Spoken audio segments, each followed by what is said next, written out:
জানাচ্ছি যে আজকে আমরা উচ্চ মাধ্যমিক স্ট্যাটিস্টিক্স এবছরের উচ্চ মাধ্যমিকে স্ট্যাটিস্টিক্স প্র্যাকটিক্যালের উপর একটা সংক্ষিপ্ত আলোচনা। আমরা আজকে টপিক হিসাবে বেছেছি, টপিকস হিসাবে প্রথম যেটা বাছা হয়েছে বাইভেরিয়েন্ট অ্যানালিসিস। তার মধ্যে দুটো এক্সপেরিমেন্ট রাখছি আমরা। তা তোমরা যদি মনে করো তোমাদের সুবিধা মতো এই দুটো এক্সপেরিমেন্টকে একটা এক্সপেরিমেন্ট হিসাবে করে রাখা, সেটাও তোমরা করতে পারো। ওখানে থাকছে কোরিলেশন অ্যানালিসিস, দ্বিতীয় থাকছে স্টাডি অফ রিগ্রেশন।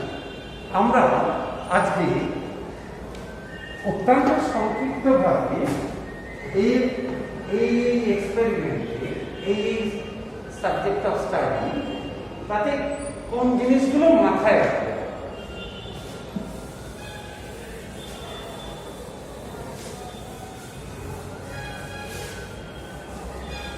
কোরিলেশন অ্যানালিসিসে প্রথমে প্রোডাক্ট মোমেন্ট কোরিলেশন কোএফিসিয়েন্টে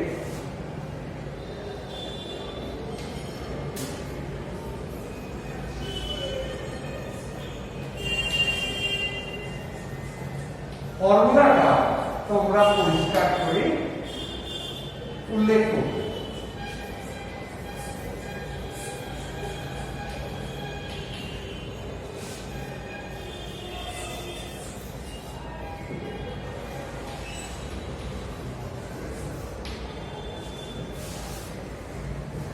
ফর্মুলাটা কি? Small R x i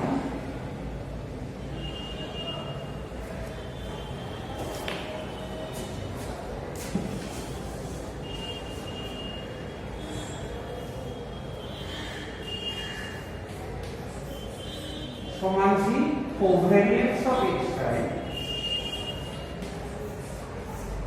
by S D x into S D Y. এই ফর্মুলাটা ক্যালকুলেশন পারপাসে যেটা হয়ে যায়, যেটা নিয়ে তোমরা কাজ করবে, যেখানে সব এক্স ওয়াই বা কোভ্যারিয়েন্স এক্স ওয়াই মানে হলো ক্যালকুলেশন পারপাসে 1/n summation i x bar y bar minus x bar y bar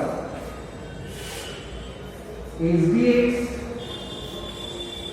মানে হলো root over 1/n summation i x i minus x bar square root under এবং এস ডি ওয়াই সমান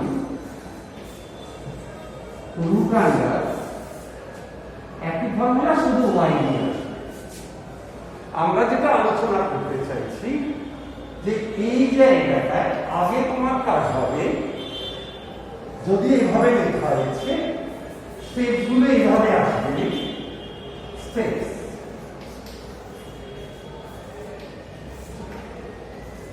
summation x i summation y i, এগুলো বার করে নাও। এর থেকে তুমি পাবে এক্স বার ওয়াই বার, তারপরে এসো summation x i square summation y i square, তার থেকে তুমি পাবে এস ডি এক্স এবং এস ডি ওয়াই। তারপরে স্টেপে তুমি summation x i y i টা বার করবে। এইভাবে করলে স্টেপ ওয়াইজ ক্যালকুলেশন করবে, যেটা সুবিধা হবে তোমাদের ভুলের সম্ভাবনা, ভুলভ্রান্তির সম্ভাবনা অনেকটা কম। এটা হলো কোরিলেশন কোএফিসিয়েন্ট বা প্রোডাক্ট মোমেন্ট কোরিলেশন কোএফিসিয়েন্টের ফর্মুলা। এরপরে আসছি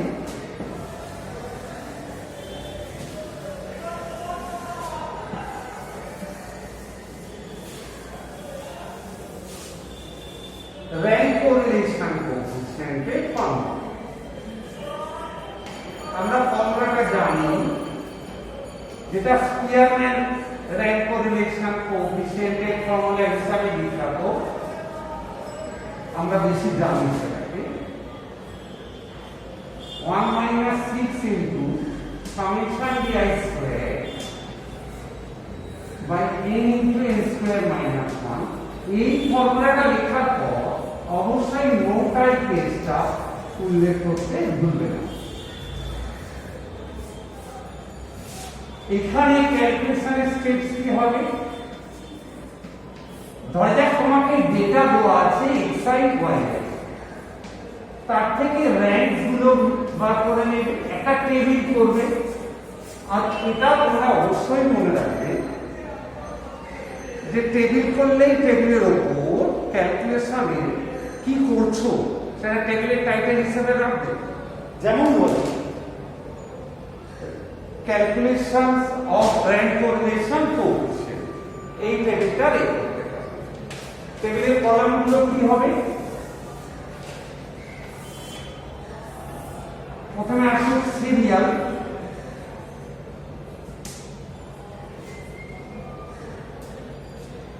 তারপরে আসবে xi yi, এগুলো দেওয়া থাকবে তোমার। তবে অবশ্যই টোটাল একটা রাখবে,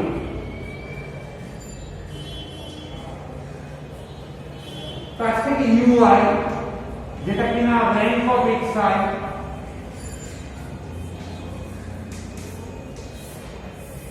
vi র্যাঙ্ক অফ yi,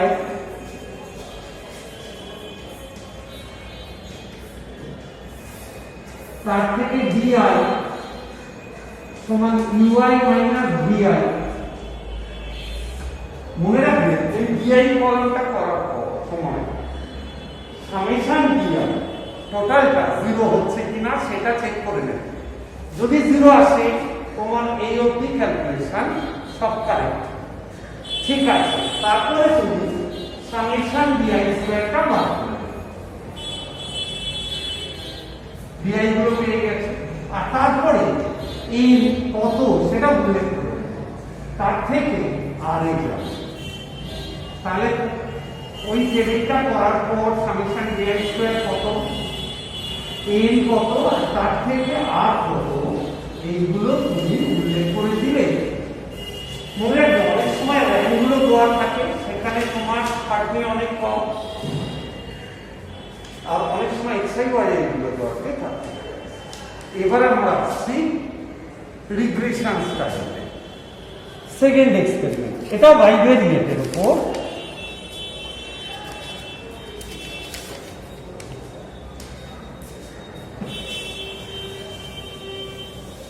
এটা বাইভেরিয়েন্ট অ্যানালিসিসের একটা পার্ট,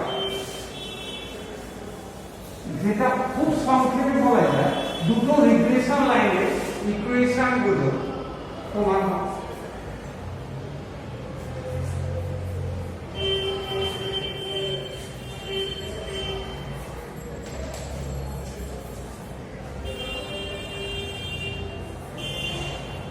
এটা একদম উপরে বড় করে লিখবে।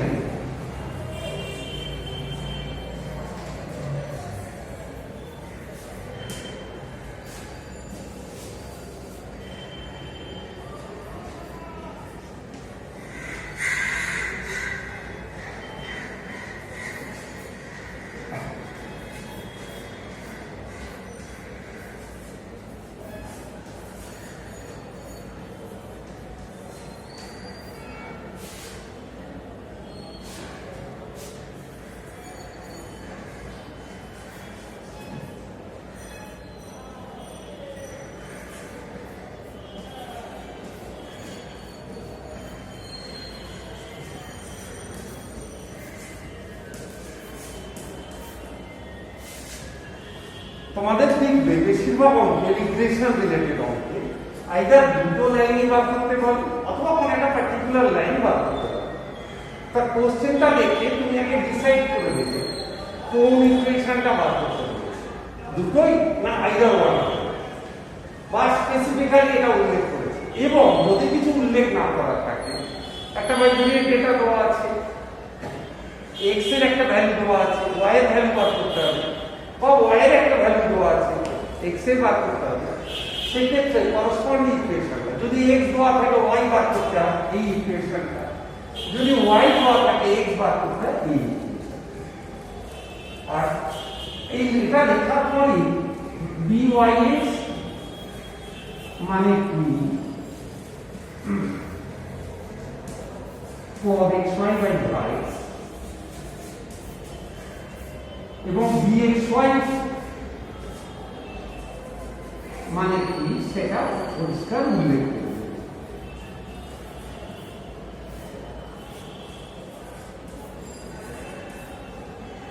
এরপরে আমরা আসবো next topic probability distribution.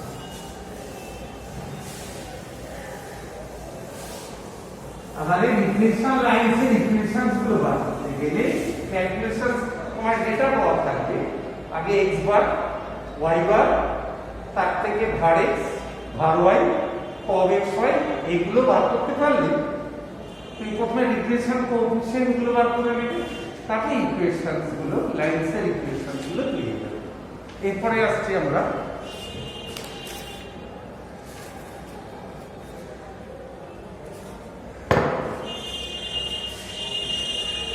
probability distribution, যার দুটো এক্সপেরিমেন্ট করা হয়েছে।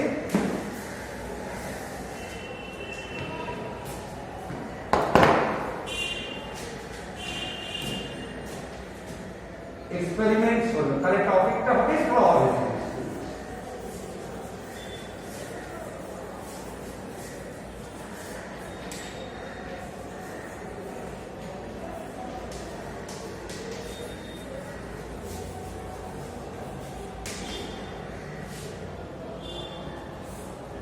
দুটো এক্সপেরিমেন্ট আছে।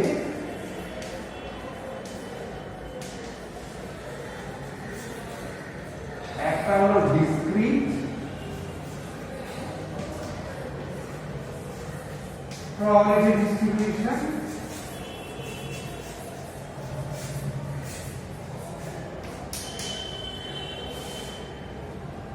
ডিস্ট্রিবিউশন,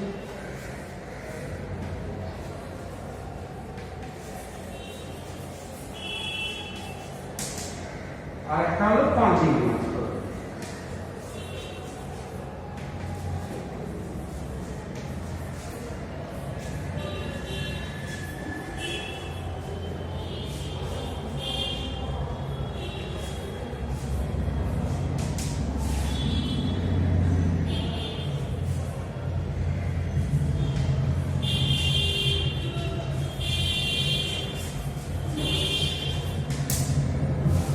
ডিসক্রিটের ক্ষেত্রে তোমরা জানো তোমাদের আছে ইউনিফর্ম, বাইনোমিয়াল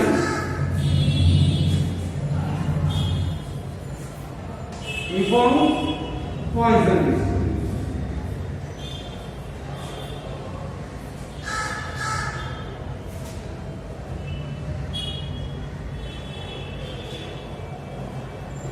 এক মিনিট,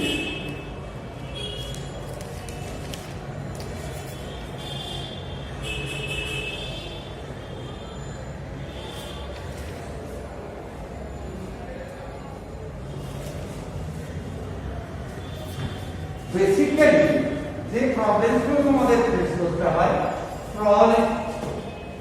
কোন ডিস্ট্রিবিউশন ফলো করছে, র্যান্ডম ভেরিয়েবল ফলো PMA, তার থেকে প্রবাবিলিটিস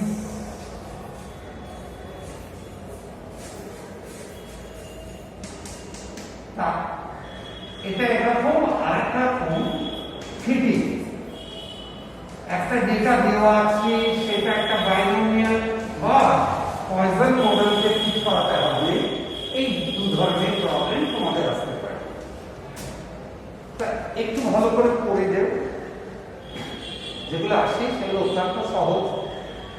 সেরকম অজস্র প্রবলেম বইতে করে দেওয়া আছে, বইটা ভালো করে পড়লেই তোমরা এই জাতীয় প্রবলেমগুলো যে কোন ডিস্ট্রিবিউশন ফলো করছে আগে ডিসাইড করে নেবে, র্যান্ডম ভেরিয়েবল তার কোন PMA ফলো করবে, বাইনোমিয়াল PMA না পয়জন PMA নাকি uniform distribution.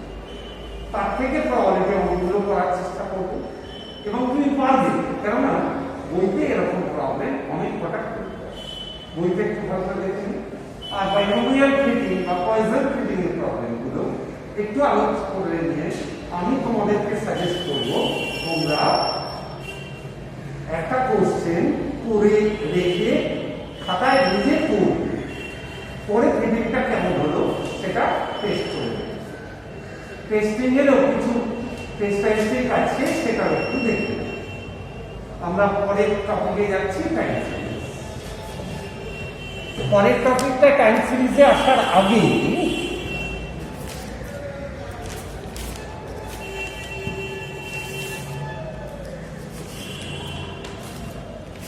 Continuous probability distribution নিয়ে দু চার কথা তোমাদের সাথে একটু আলোচনা করার ইচ্ছা আছে।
বেসিক্যালি কন্টিনিউয়াস বলতে আমাদের কাছে যে দুটো চ্যাপ্টার, তার মধ্যে একটি ইউনিফর্ম, যেটা কন্টিনিউয়াসের ক্ষেত্রে রেক্ট্যাঙ্গুলার ডিস্ট্রিবিউশন বলে, কারণ পিডিএফ এর গ্রাফটা রেক্ট্যাঙ্গেলের মতো চেহারা নেয় বলে।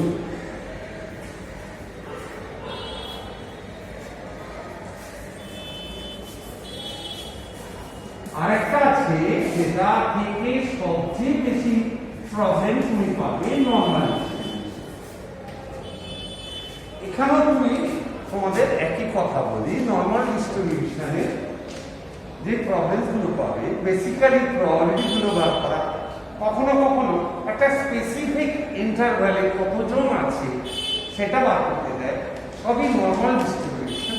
এবং মনে রাখবে এখানে যে তোমার ক্যাপিটাল পাই ভ্যালুগুলো দরকার হয় সেগুলো দেওয়া থাকবে, অথবা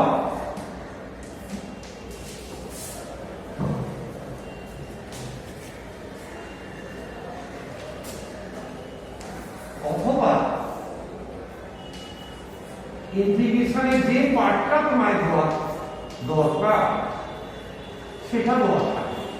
সেটা একটু খেয়াল করে নিও যে তোমাকে কি দেওয়া আছে। যদি এটা দেওয়া থাকে তাহলে তুমি নিশ্চিন্তে ক্যাপিটাল পাই নোটেশনটা ব্যবহার করতে পারবে। আর যদি এটা এটা থাকে তাহলে এটার সাথে এটা যে ক্যাপিটাল পাই কে রিপ্রেজেন্ট করে সেটা একটু উল্লেখ করতে হবে। ঠিক আছে, আমাদের নেক্সট ডিস্ট্রিবিউশন থেকে আমরা এগিয়ে যাচ্ছি। নরমালটা একটু ভালো করে পড়ে নিও, যেমন তুমি ডিসক্রিটে বাইনোমিয়াল পয়জনটা পড়বে, নরমালটা একটু ভালো করে।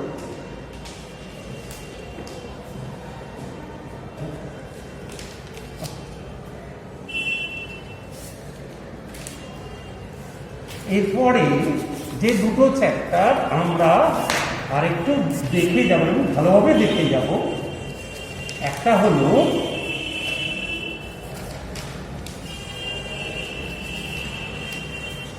টাইম সিরিজ অ্যানালিসিসে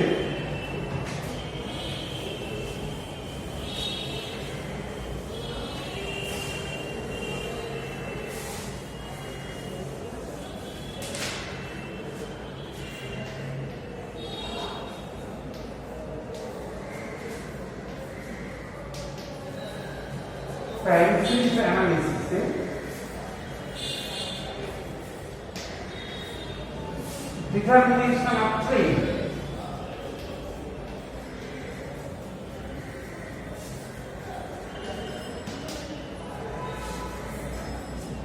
Trade যে দুটো মেথড তুমি দেখে যাবে, একটা হলো মেথড অফ মুভিং অ্যাভারেজ,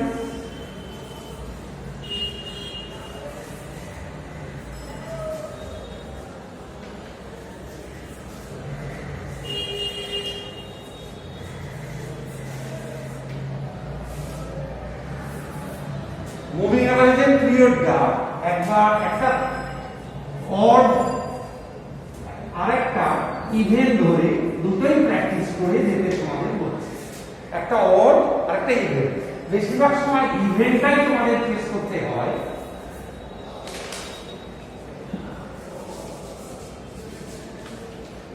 বেশিরভাগ সময় তোমাদের ইভেন্টটাই ফেস করতে হয়, এটা একটু ভালো করে দেখে নিও। আর এটা তুলনায় এটা অনেক সহজ, একবারে টেবিল করে, টেবিলগুলো বইতে দেখতে পাবে, টেবিল করে টেবিলের উপর নাম দিয়ে যে ডিটারমিনেশন অফ ট্রেন্ড ভ্যালুস বা শুধুই ট্রেন্ড ভ্যালুস, যেখানে order of the moving average 3 না 4 সেটা উল্লেখ করে। আরেকটা মেথড হলো method of mathematical curve fitting,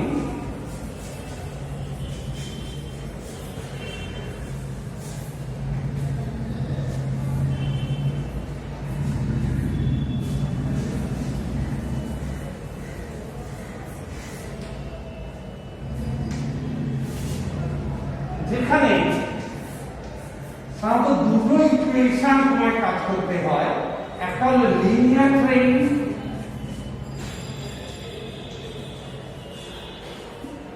আর একটা হলো এক্সপোনেনশিয়াল ট্রেন।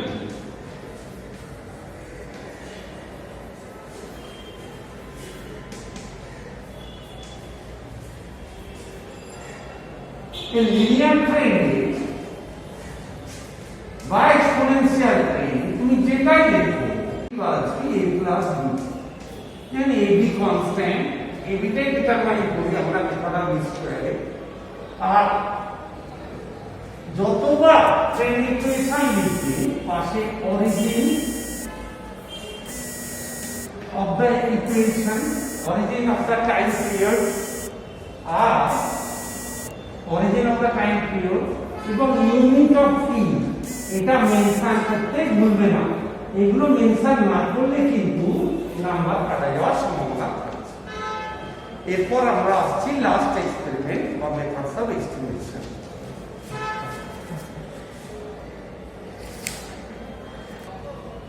আমরা লাস্ট এক্সপেরিমেন্টটা নিয়ে একটু তোমাদের সাথে আলোচনা করে নিই।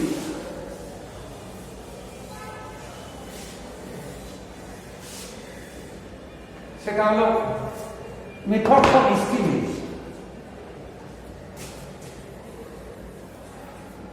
এটা খুব বেশি প্রবলেমস আসতে দেখা যায় না, তবু তোমাদের বলে রাখছি যে কতগুলো এস্টিমেট, মেথডস অফ এস্টিমেশন,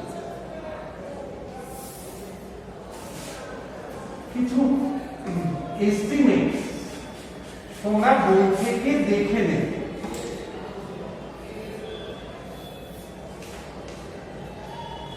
যেমন পপুলেশন মিন, তার এস্টিমেট কি x বার, স্যাম্পল মিন।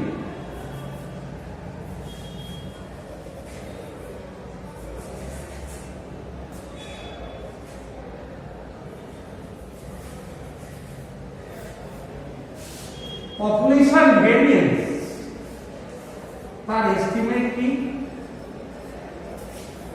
স্যাম্পল ভেরিয়েন্স, কিন্তু sample variance with division n-1, এটা মাথায় রাখবে। স্যাম্পল ভেরিয়েন্স উইথ ডিভিশন পাশে লিখে দেবে where s square equals to 1/n-1 summation xi minus x bar square। এটাকে আমরা কি বলি? Sample variance with division n-1। তোমার ডেটা দেওয়া থাকবে, অর্থাৎ এই xi গুলো দেওয়া থাকবে। xi is will be given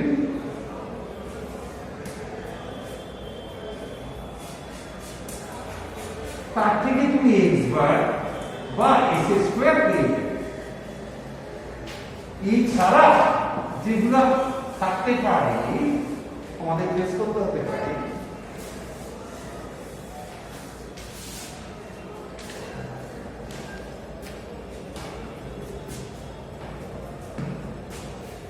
standard error of sampling,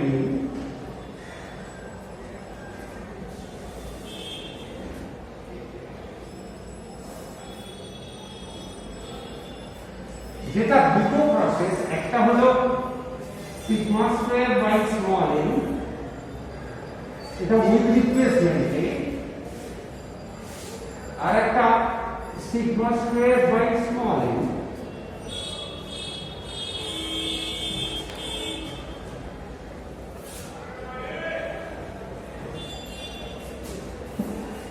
আরেকটা হলো sigma square by small n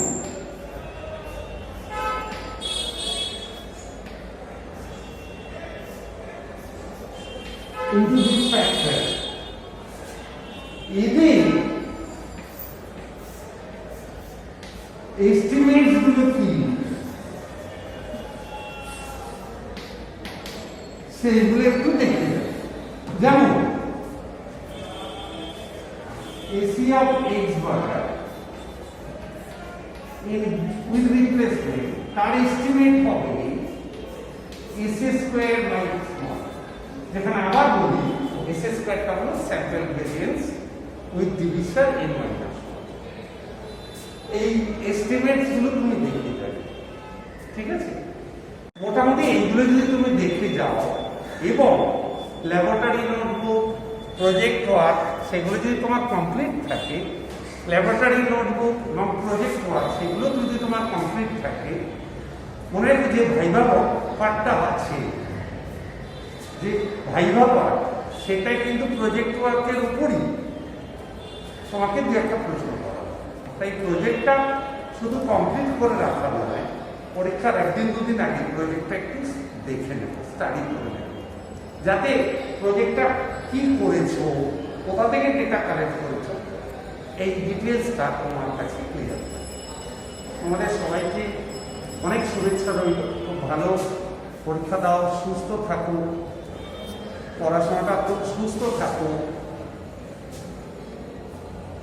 পড়াশোনাটা ঠিকঠাক করো, একেবারে চ্যাপ্টার ওয়াইজ